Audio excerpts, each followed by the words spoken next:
اعوذ باللہ من الشیطان الرجیم بسم اللہ الرحمن الرحیم رب اشرح لی صدری ویسر لی امری واحلل عقدۃ من لسانی یفقہوا قولی۔ ریاض-ے-صالحین دوسرا حصہ۔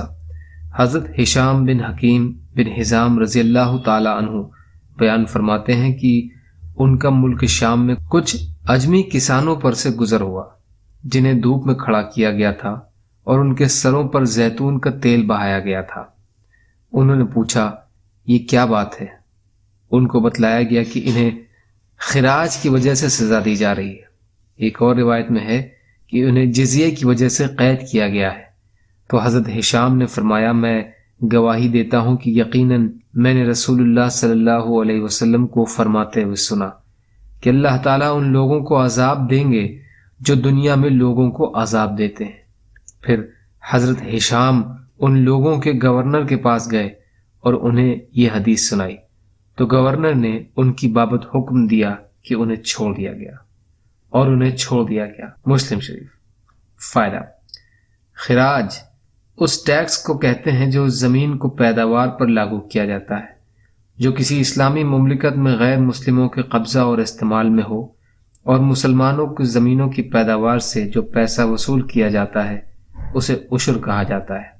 اسی طرح جزیہ وہ سالانہ رقم ہے جو اسلامی حکومت میں رہنے والے ذمیوں سے ان کی جان و مال اور عزت اور آبرو کی حفاظت کے بدلے وصول کی جاتی ہے۔ مسلمان سالانہ زکوٰۃ ادا کرتے ہیں اور غیر مسلم ذمی جزیہ۔ عذاب سے مراد وہ خاص قسم کی سخت سزا ہے جو اللہ تعالیٰ جہنم میں جہنمیوں کو دیں گے۔ دنیا میں کوئی ایسی سزا کسی کو دے گا تو اللہ تعالیٰ کو یہ پسند نہیں ہے، اور وہ قیامت والے دن ایسی سزا دینے والے کو سزا دیں گے۔ چلچلاتی دھوپ میں کھڑا کرنا اور سروں پر تیل ڈالنا بھی جہنم ہی کی سزاؤں میں سے ہے۔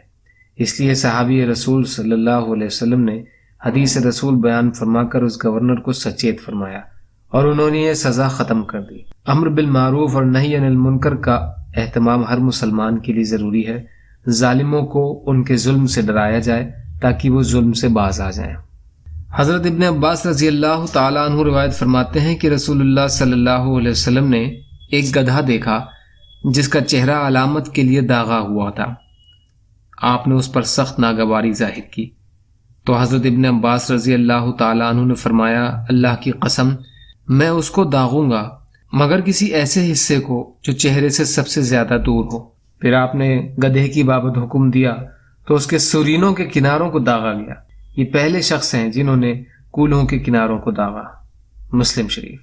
فائدہ: علامت اور امتیاز کے لیے جانور کو داغنا ہو تو چہرے کو نہ داغا جائے، کسی اور حصے کو داغا جائے۔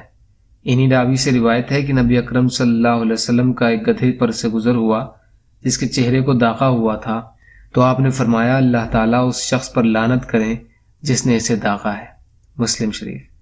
اور مسلم ہی کی ایک اور روایت میں ہے کہ رسول کریم صلی اللہ علیہ وسلم نے چہرے پر مارنے اور چہرے کو داغنے سے منع فرمایا ہے۔ فائدہ: چہرہ چونکہ نہایت لطیف چیز ہے اس لیے انسان ہو یا جانور اس کے چہرے پر مارنا یا اسے داغنا یا کوئی اور ایسا عمل کرنا جو اس کی نزاکت کے خلاف ہو منع ہے۔ اس لیے بیوی، اولاد اور خادم وغیرہ کو اگرچہ بطور سزا مارنے کی اجازت ہے لیکن یہ تاکید کی گئی ہے کہ اس مار سے چہرہ محفوظ رہے۔ یا اللہ ہم سب کو کہنے سننے سے زیادہ عمل کی توفیق عطا فرما۔ یا اللہ مظلوموں کی مدد فرما، ہم سب کو اپنی استطاعت کے بقدر اپنا حق ادا کرنے والا بنا۔ یا اللہ رحم کا، کرم کا، عافیت کا معاملہ فرما، سچی توبہ کی توفیق عطا فرما۔ جو پریشان ہیں ان کی پریشانیوں کو دور کر دے، جو بیمار ہیں انہیں صحت کلی عطا فرما، جو قرض میں ہیں ان کے قرضوں کو ادا کرا دے۔ یا اللہ آپ جیسا بہتر سمجھے ویسے ہماری حفاظت فرما۔ اللہم انا نجعلک فی نحورہم ونعوذ بک من شرورہم برحمتک یا ارحم الراحمین۔ لا الہ الا اللہ محمد رسول اللہ۔ السلام علیکم۔